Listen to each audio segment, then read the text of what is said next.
Hello दोस्तों, नमस्कार। कैसे हो आप सभी? उम्मीद करूंगा कि आप सभी मस्त होंगे, जिंदाबाद होंगे और ये लाजवाब होंगे। तो आज के इस वीडियो में हम बात करने वाले हैं रेलवे टेक्नीशियन ग्रेड थर्ड भर्ती 2024 से, जिसके अंदर बहुत से बच्चों के बार बार कमेंट आ रहे थे कि सर जो हमारा आरआरबी एएलपी का रिजल्ट आ चुका है, आरआरबी जेई का रिजल्ट आ गया है और आरपीएफ एसआई का जो रिजल्ट आपका जारी हो चुका है, तो जो हमारा रेलवे टेक्नीशियन ग्रेड थर्ड का रिजल्ट आपका कब तक जारी होगा, उसके बारे में हम बात करने वाले हैं। यानी कि रिजल्ट की जो बिग अपडेट है, कब तक रिजल्ट आपका जारी होगा, कट ऑफ हमारी क्या रहने वाली है, तो पूरी डिटेल से इन दोनों टॉपिकों पर बातें करने वाले हैं। तो वीडियो में लास्ट तक जरूर बने रहना। जो कैंडिडेट वीडियो में नए जुड़े हैं वो एक बार चैनल को सब्सक्राइब जरूर कर लेना, जिन्हें हर एक भर्ती की अपडेट सबसे पहले मिलती रहे। और जो candidate railway technician grade third भर्ती 2024 का एग्जाम दिया है, तो उसके लिए वीडियो बहुत ज्यादा इंपॉर्टेंट रहने वाला है। तो सबसे पहले हम बात कर लेते हैं इसकी रिजल्ट की, यानी कि इसका जो रिजल्ट है वो आपका कब तक जारी होगा। तो रिजल्ट की यदि मैं बात करूं तो इसका जो रिजल्ट है वो लगभग मान के चलो आपका इसका जो रिजल्ट है वो मार्च मार्च के लास्ट वीक तक, मार्च के लास्ट वीक मार्च के लास्ट वीक तक इसका जो रिजल्ट है वो आपका जारी हो जाएगा। बहुत से बच्चे बोल रहे हैं कि सर रिजल्ट कब आएगा कब आएगा, तो इसका मार्च के लास्ट वीक यानी कि 20 से 28 मार्च के बीच में, 20 मार्च से 28 मार्च के बीच में आपका इसका जो रिजल्ट है वो आपका जारी हो जाएगा। अब ज्यादा आपको दिन नहीं है, होली के बाद में आपका रिजल्ट कभी भी जारी हो जाएगा। उसके बाद में हम बात कर लेते हैं इसकी कट ऑफ, यानी कि इसकी जो कट ऑफ है वो आपकी क्या रहने वाली है। तो सबसे पहले मैं बात कर लेता हूँ आईटीआई की। आईटीआई की ऑल ट्रेड की मैं इसमें कट ऑफ की बात करूंगा, यानी कि ऑल जो जितनी भी ट्रेड है, यानी कि इलेक्ट्रीशियन हो गया, फिटर हो गया, वेल्डर हो गया, पेंटर हो गया, इन ऑल ट्रेड की मैं कट ऑफ की बातें करने वाला हूँ। तो सबसे पहले मैं बात करूँ कि आईटीआई की जो वैकेंसी है वो कितनी है। 11,770 वैकेंसी है। और इसके लिए फॉर्म कितने अप्लाई हुए हैं? 8 लाख बच्चों ने यहाँ पर फॉर्म में अप्लाई किया था। अब इतने बच्चों ने फॉर्म अप्लाई किया तो ये तो है नहीं कि तो इतने के इतने बच्चों ने फॉर्म अप्लाई किया तो इतने ही एग्जाम दे दिया। तो इससे लगभग मान के चलो 5 से 6 लाख बच्चों ने यहाँ पर क्या दिया था, एग्जाम में दिया था। अब बात कर लेता हूँ बच्चों के कमेंट भी है इसी पर है कि सर नॉर्मलाइजेशन हमें कितने मार्क्स तक का इसके अंदर मिल सकता है। तो यहाँ पर नॉर्मलाइजेशन लगभग मान के चलो आप 5 से 9 मार्क्स तक का इसके अंदर आपको नॉर्मलाइजेशन देखने को मिलने वाला है। मिनिमम आपका 5 मार्क्स का और मैक्सिमम आपका 9 मार्क्स तक का इसके अंदर नॉर्मलाइजेशन देखने को मिलने वाला है।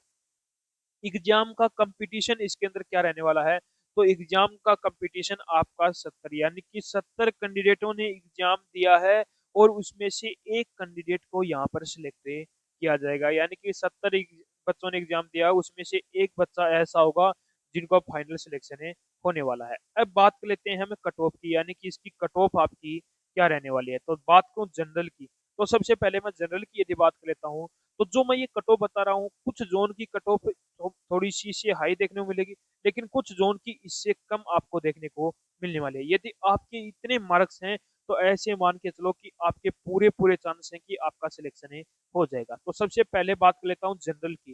तो जनरल की बात करूँ तो जनरल की लगभग आपकी 70 से 75 के बीच में जिस भी कैंडिडेट के मार्क्स हैं, तो उस कैंडिडेट के पूरे पूरे यहाँ पर चांस बन जाते हैं कि उसका सिलेक्शन हो जाएगा जनरल कैटेगरी से। अब कुछ बच्चे बोलेंगे कि सर इतनी हमारी इस जोन की हमारी इतनी थोड़ी जाएगी, कुछ बोलेंगे कि इससे ज्यादा जाएगी। तो कुछ जोन में तो इससे 70 से कम कट ऑफ रहने वाली है और कुछ जोन में 70 प्लस आप 75 प्लस आपकी कट ऑफ रहेगी। जैसे कि आपका हो गया चंडीगढ़ हो गया, इन जोन की प्रयागराज हो गया, इन जोन की कट ऑफ आपकी 75 से 80 के बीच में देखने को मिलने वाली है। उसके बाद में मैं बात कर लेता हूँ ओबीसी की। ओबीसी की यदि मैं बात करूं तो ओबीसी की लगभग मान के चलो 67 से 72 मार्क्स जिस भी कैंडिडेट के हैं, वो कैंडिडेट भी क्या है, सेफ है, उसके भी पूरे पूरे चांस हैं कि उसका सिलेक्शन हो जाएगा। उसके बाद में ईडब्ल्यूएस कैटेगरी की बात करूं तो ईडब्ल्यूएस के अंदर जिस भी कैंडिडेट के 65 से 68 मार्क्स हैं, 65 से 68 मार्क्स के बीच में है, तो उस कैंडिडेट भी वो भी क्या है, सेफ है, उसके भी पूरे पूरे चांस बनते हैं कि उसका सिलेक्शन हो जाएगा।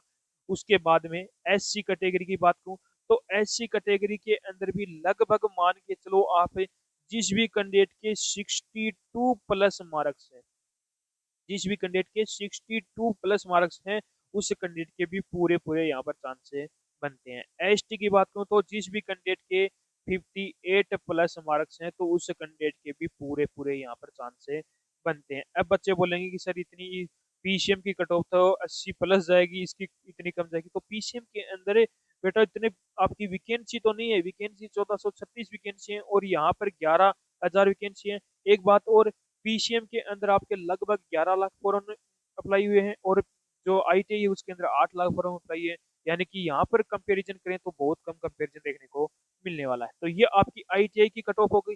अब बात कर लेते हैं पीसीएम की, ऑल ओवर की। तो सबसे पहले मैं बात कर लेता हूँ कि पीसीएम के अंदर जो आपकी वैकेंसी है वो कितनी है, तो वो वैकेंसी है आपकी 1436 वैकेंसी है।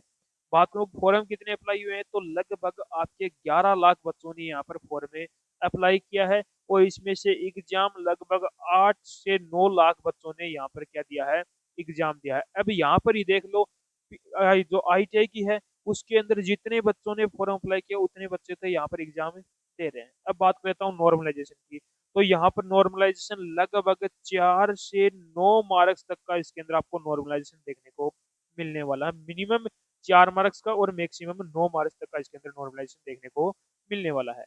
अब बात कर लेते हैं इसकी कट ऑफ की, यानी कि जो आपकी एग्जाम, सबसे पहले एग्जाम का कंपटीशन की बात करूं तो एग्जाम का कंपटीशन आपको ही पता है बहुत ज्यादा हाई देखने को मिलेगा, यानी कि लगभग मान के चलो एक सीट पर 300 बच्चे यहाँ पर बैठने वाले हैं, यानी कि एक 300 बच्चे एग्जाम देंगे, उसमें से एक बच्चे का फाइनल सिलेक्शन है होने वाला है। ठीक है, अब बात कर लेते हैं इसकी कट ऑफ की।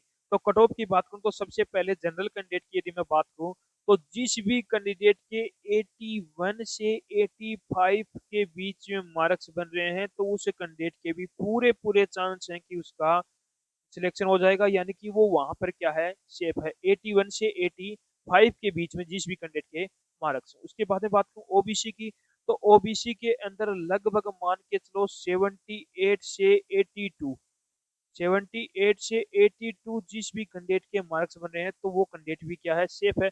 अब यहाँ पर कुछ जोन की कट ऑफ तो 78 से कम रहेगी, कुछ जोन की कट ऑफ 78 प्लस भी रहने वाली है, यानी कि एवरेज में कट ऑफ आपको यहाँ पर बता रहा हूँ।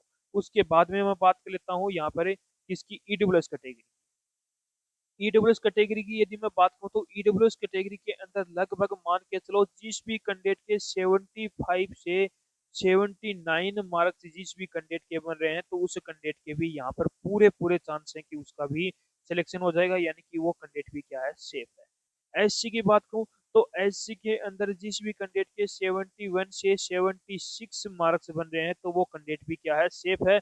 उसके भी पूरे पूरे यहाँ पर चांस बनते हैं कि उसका सिलेक्शन हो जाएगा। उसके बाद में बात कर लेता हूँ एसटी कैटेगरी। तो एसटी कैटेगरी के अंदर भी लगभग आप मान के चलो 69 से 72 मार्क्स, 69 से 72 मार्क्स जिस भी कैंडिडेट के हैं, तो वो कैंडिडेट क्या है, सेफ है। उसके भी पूरे पूरे चांस बन जाते हैं। तो ये आपकी होगी पीसीएम की कट ऑफ। अब आप मुझे एक बार कमेंट करके जरूर बताना कि आपके कितने मार्क्स से बन रहे हैं। आप पीसीएम से हो तो पीसीएम लिखना, आईटीआई से हो तो आईटीआई आपने लिखना, उसका मैं आपको जल्द से जल्द रिप्लाई करूंगा। तो उम्मीद करूंगा कि आपको हमारा ये वीडियो पसंद आया होगा। तो एक बार लाइक शेयर सब्सक्राइब जरूर करना और कमेंट करके एक बार जरूर बताना कि आपको हमारा वीडियो कैसा लगा।